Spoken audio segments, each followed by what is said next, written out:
Gue baru aja coba mengambil 1000 foto menggunakan Xiaomi 15 Ultra.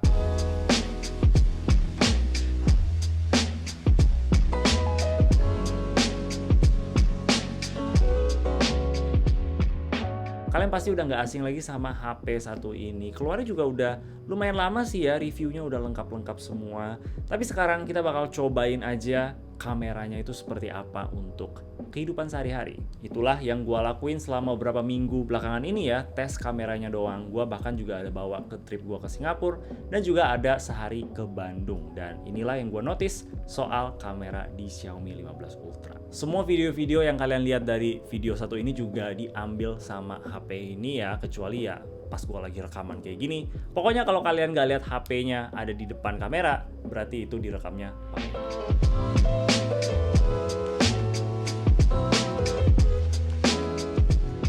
Pas nyampe di Singapura, kita jalan-jalan sebentar di mall yang ada di airport itu untuk bisa lihat air terjunnya. Setelah itu baru kita pergi ke hotel, dan mumpung lagi di hotel, coba kita lihat dulu gadget-gadget apa aja yang gua bawa selama trip ini. Selamat pagi semuanya. Nah, ini hotel kita nih. Pengen kasih lihat aja gue punya tas baru ya.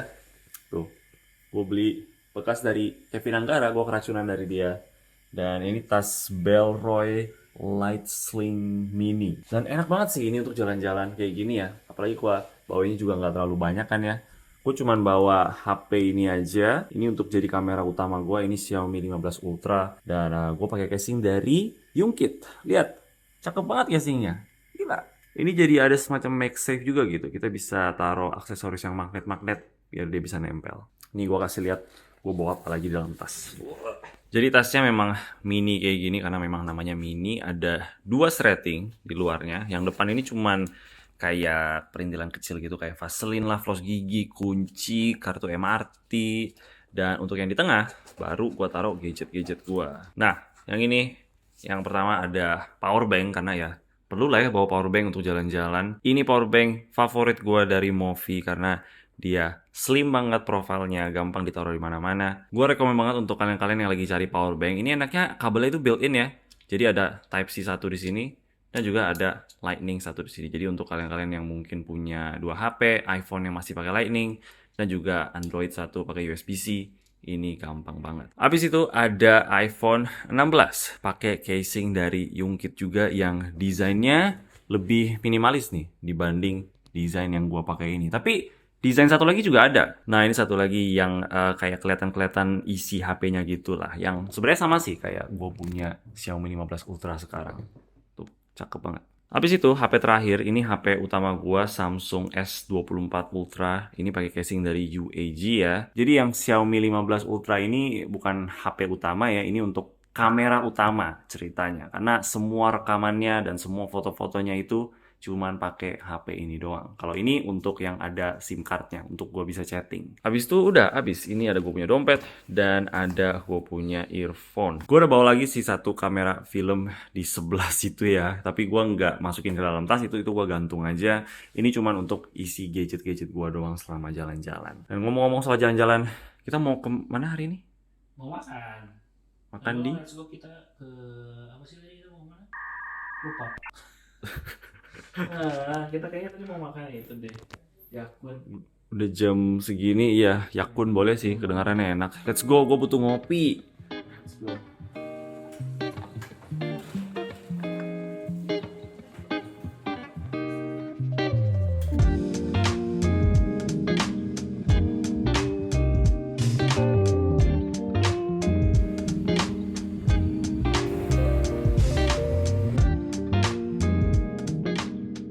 Karena ini jalannya sama teman gue, Bertus, jadi kita banyak banget ke Apple Store. Bahkan sebenarnya tiap hari ke Apple Store.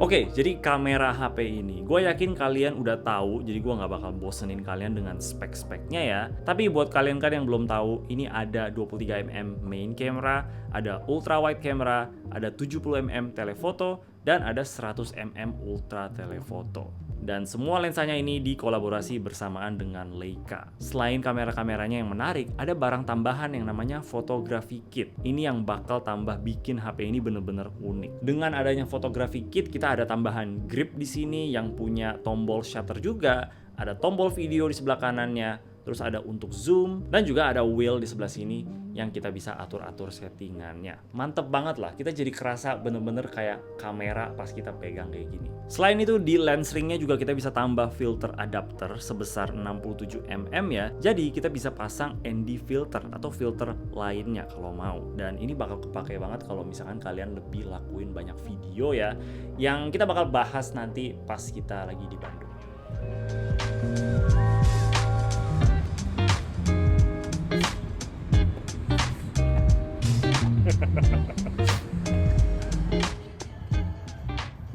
Ini pertama kali gue ke Singapura nih. Vibe-nya enak sih sebenarnya, kayak gue suka kota yang kita bisa jalan kaki gitu kemana-mana. Terus bisa santai aja duduk di mana aja gitu, nggak ada yang peduli. Kita mau rekam-rekam gini juga nggak ada yang datang. Permisi pak, dari mana? Tapi sayangnya di 2 hari ini sih mendung terus ya. Padahal gue pengen kayak foto-foto kan, tes kamera ini sampai maksimum.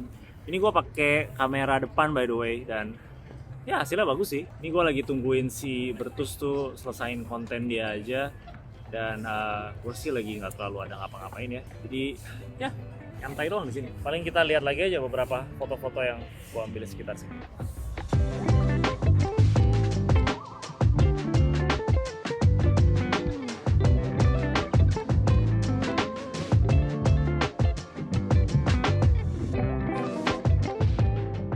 Untuk kualitas kameranya, gue bakal bilang kalau paling bagus itu di telefoto dan pelan-pelan turun ke ultra wide. Dan gue juga paling banyak foto-foto pakai telefoto ya untuk trip gue kali ini dibandingkan ultra wide. Kebanyakan gue juga fotonya itu dalam mode RAW ya, dan file RAW-nya di sini menurut gue enak banget, gampang diedit.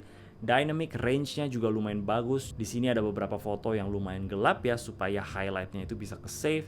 Tapi shadow-nya juga kita masih bisa boost dan overall tetap dapat foto yang seimbang. Untuk white balance-nya ini lebih cenderung ke magenta ya, dan gue sendiri sih lebih suka kalau fotonya itu lebih sedikit ke arah hijau. Jadi kalau nggak salah sih semua foto raw-nya itu pas gue edit, gue selalu kayak geser lagi ke arah hijaunya itu loh. Jadi ya kalau kalian lebih suka hijau juga, ini bakal ya bisa dibilang agak sedikit PR aja ya untuk kita edit-edit lagi. Tapi gue berani bilang dalam trip gue jalan-jalan ini sih, ini HP udah perform jauh banget dari ekspektasi gue. Dan kerasa kayak gue lagi bawa kamera pocket kecil di kantong aja. Kamera yang sekaligus kita bisa ya pakai buat chatting, teleponan, main sosmed gitu. Karena gue jadinya lupa gitu kalau ini tuh tetap HP bukan kamera. Untuk yang males foto raw, di sini kita juga udah jelas bisa foto dengan mode biasa aja ya. Ada juga beberapa filter built-in yang kita bisa coba-coba ya. Yang default itu yang namanya original aja. Terus ada Leica Vivid, Leica Natural, Leica Black and White, Leica Black and White High Contrast, Leica Sevilla, Leica Blue,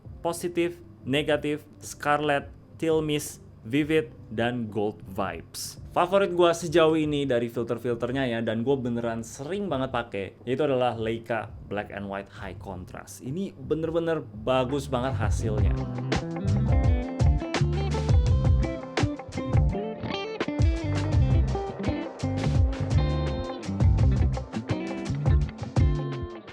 Ada juga fitur yang namanya fast shot. Ini kalau kita lagi buru-buru, HP-nya dalam keadaan dikunci, kita pengen foto cepet, kita bisa double tap volume button untuk dia langsung foto gitu. Atau kita juga bisa customize shutter buttonnya ini untuk lakuin hal yang sama. Dan kalau kita di mode fast shot ini, kita jadi ada UI yang berbeda ya. Ini kayak lagi di dalam kamera Leica gitu. Keren banget menurut gua. Tapi jujur aja gua nggak terlalu sering-sering banget pakai ya. Gua ada pakai sesekali. Tapi gua rasa sih untuk kita bisa dapetin hasil yang mungkin nggak motion blur atau lebih tajam gitu, kondisi lightingnya harus terang. Kalau misalkan lagi di shade atau agak sedikit mendung, ya hasilnya bisa aja agak sedikit gerak gitu. Karena ya kemungkinan besar tangan kita gerak juga pas kita lakuin hal itu. Tapi ya kalau kita misalkan butuh urgent dan cepat ala-ala street shooting style gitu, kayak kamera Leica pada umumnya, ya ini bisa banget.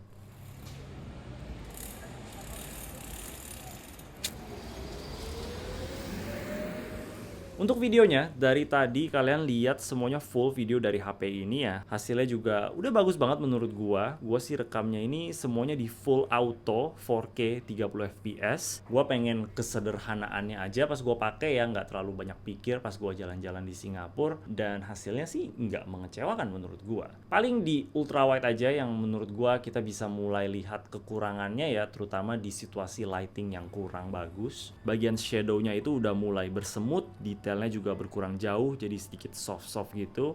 Kalau lagi di cahaya yang terang sih ya nggak masalah kayak yang ada di shot ini. Tapi kalau udah mulai gelap dikit aja atau mungkin situasi backlight, shadownya kelihatan banget udah nggak halus lagi. Oh, Xiaomi 15 Ultra. Lu masih ada duit kecil? Ini ada 10.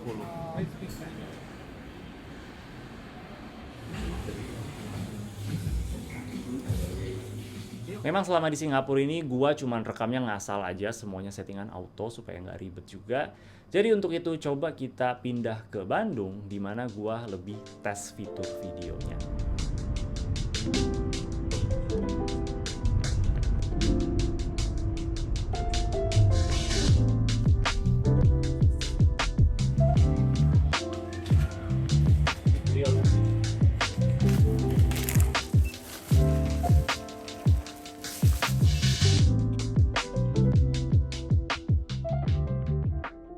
Baru aja nyampe, kelihatannya bagus ya tempatnya, cuman agak sedikit mendung aja gitu.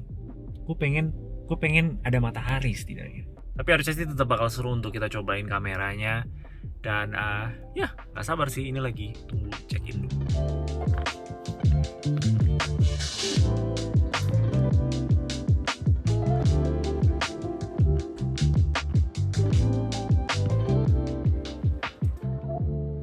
Walaupun gue ke Bandung ini memang karena pengen tes kamera HP ini, tapi ya sekalian lah staycation murah meriah sedikit bareng istri.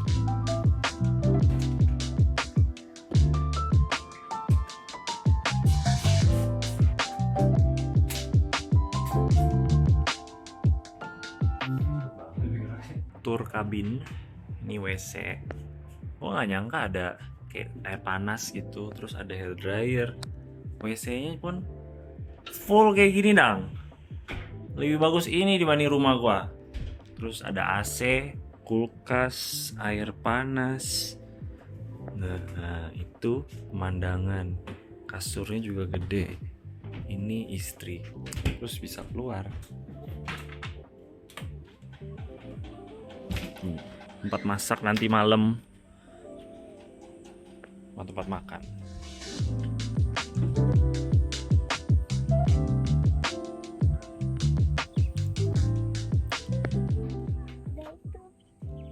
Kenapa? Oh itu. Gak apa-apa, dia baik.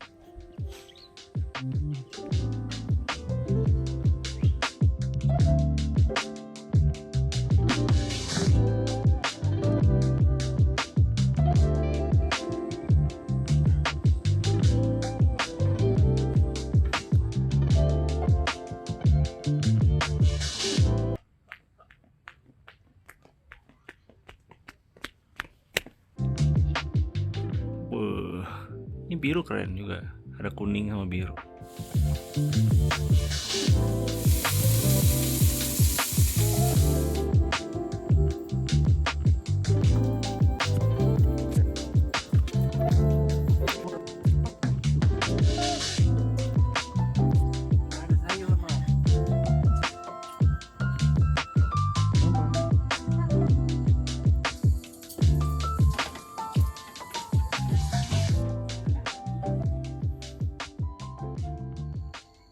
Nah, di sini gue cobainnya itu rekam dengan mode profesional, di lock profile, manual setting semuanya, dan gue tambahin ND filter juga di depan kameranya.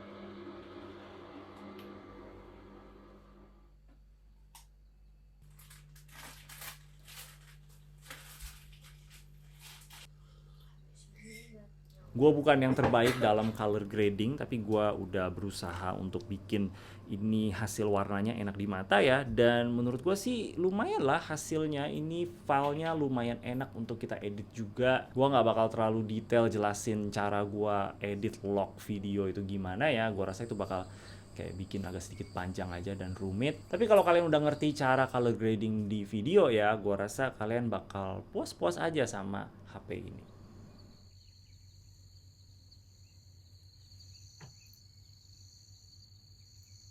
Satu hal aja paling yang gua notice selama rekaman ini ya, dan ini cuman terjadinya itu di ultrawide aja. Di sebelah kiri bawah kita bisa lihat kayak ada pantulan kayak infrared gitu ya. Ini yang biasanya nggak bisa dilihat di mata kita ya, tapi di kamera bisa. Nah, gua kurang yakin sebenarnya ini apa ya. Tapi karena kita pakai ultrawide dan kita pasang ND filter di depannya, pantulan cahaya infrarednya itu mantul dan masuk lagi ke kameranya, jadi bisa kelihatan di video. Sebenarnya sih nggak ganggu banget ya, dan kalau kita udah mulai color grade itu jadi hilang, nggak terlalu kelihatan. Tapi ya tetap aja itu sesuatu yang sayang aja gitu, karena kalau nggak ada kayak gitu, menurut gue ini nyaman banget untuk dipakai rekaman segala hal. Tapi ya balik lagi, ini cuma terjadi di lensa ultrawide aja.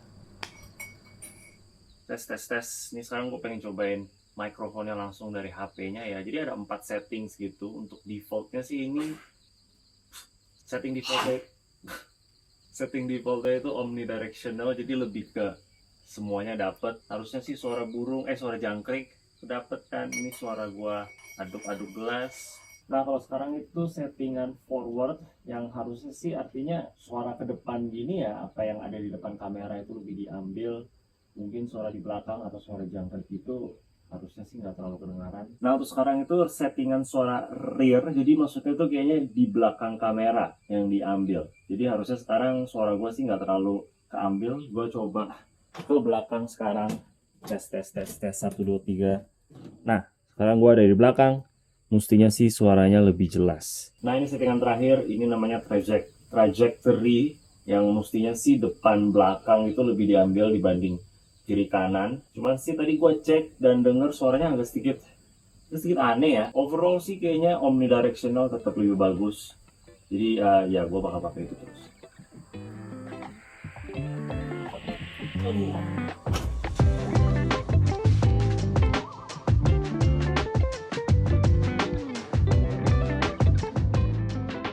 Jadi secara keseluruhan ini bener-bener kamera HP yang gokil banget. Buat foto, buat video, gue kagum sama hasilnya. Gue yakin kalau ini dipakai oleh tangan-tangan orang yang bener-bener profesional dan jago sama apa yang mereka kerjain, ini bisa jadi kayak kamera setup kecil yang gila banget sih. Ditambah karena ada fotografi kitnya ini, jadi ini makin kerasa kayak kamera lagi, bukan HP gitu. Gue aja yang biasanya suka bawa-bawa kayak kamera pocket gitu, jadi ngerasa gue nggak terlalu butuh-butuh lagi kalau misalkan gue udah punya HP kayak gini. Udah cukup banget dan juga lebih praktis karena ini bisa zoom dan juga bisa wide angle. Untuk seru-seruan aja, ini perbandingan foto pakai kamera pocket dan Xiaomi 15 Ultra.